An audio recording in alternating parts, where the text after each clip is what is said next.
আমি ঢেঁড়সের চাষের জন্য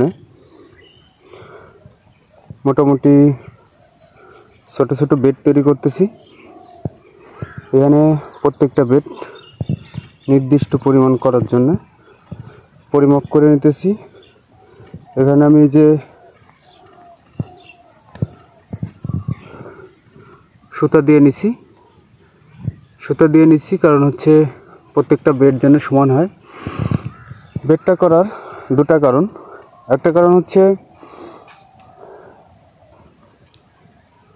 বেডগুলো করলে জমিটা সুন্দর দেখা যাবে এবং পরিচর্যা করতে সুবিধা হবে। তার ধারাবাহিকতায়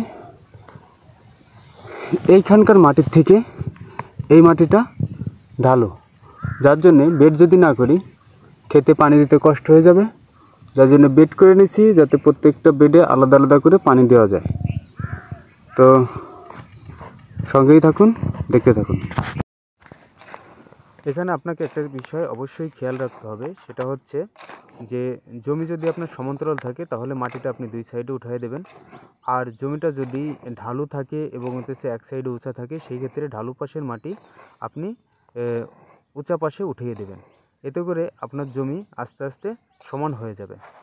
আর অবশ্যই বেডগুলো সোজা করে করবেন, কারণ হচ্ছে বেড যদি বাঁকা বা তেরসা হয়ে থাকে সেই ক্ষেত্রে বীজ আপনার ক্ষেতে কম পরিমাণ আসবে। আর হচ্ছে যদি আপনার বেড পিলি এগুলো যদি সরাসরি একবারে স্ট্রেট থাকে সেই ক্ষেত্রে বীজের পরিমাণ বেড়ে যাবে। এটা আপনাকে অবশ্যই খেয়াল রাখতে হবে।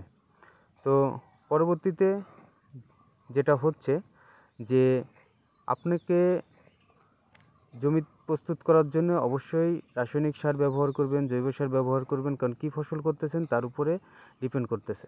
আমি এখানে আপনাদের সাথে অবশ্যই শেয়ার করব ঢেঁড়সের জমি প্রস্তুতের জন্য আমি কি সার ব্যবহার করতেছি, এখানে সারের পরিমাণ কতটুকু এবং কোনটা কিভাবে খেতে বুনতে হবে।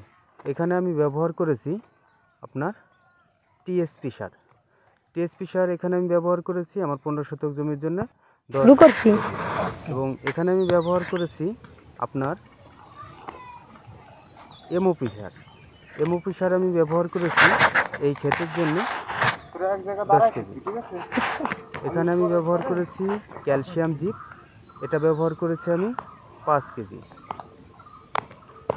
এর সাথে আমি আরও ব্যবহার করেছি সালফার, এখানে আমি 2 কেজি সালফার ব্যবহার করেছি। এর সাথে আমি আরও ব্যবহার করেছি ফলিক অ্যাসিড, এটা ব্যবহার করেছি 1 কেজি। এর সাথে আমি ব্যবহার করেছি দানাদার বিষ 2 কেজি। এর সাথে আমি আরও ব্যবহার করেছি গন্ধক, এটা ব্যবহার করেছি 1 কেজি। আর এর সাথে আমি আরও ব্যবহার করেছি ব্রোন, এটা ব্যবহার করেছি 1/2 কেজি। এর সাথে আমি আরও ব্যবহার করেছি কার্বন ডাইজিম, কারণ মাটি শোধনের জন্য এটা মারাত্মক ভূমিকা পালন করে, এটা আমি ব্যবহার করেছি 250 গ্রাম। এর সাথে আমি আরও ব্যবহার করেছি দস্তা ব্যবহার করেছি 1 কেজি। দস্তাটা অবশ্যই ভিডিও তো করছি। এর সাথে ব্যবহার করেছি জৈব সার, আমি এখানে জৈব সার আমার আজকে 26শে জানুয়ারি 2025 আমি আসছি ঢেঁড়সের জমি প্রস্তুত করার জন্য। তো মোটামুটি চাষ দেওয়া হয়েছিল, আপনারা ইতিমধ্যে দেখতেছেন। এখন আমি সেচের পানিটা যেন সমান্তরালভাবে চলতে পারে তার জন্য হচ্ছে কতগুলা বেড করে দিলাম নির্দিষ্ট পরিমাণ মাপে, এবং হচ্ছে পরবর্তীতে কী কাজ করব সেই বিষয় নিয়ে শীঘ্রই আসতেছি আপনাদের মাঝে।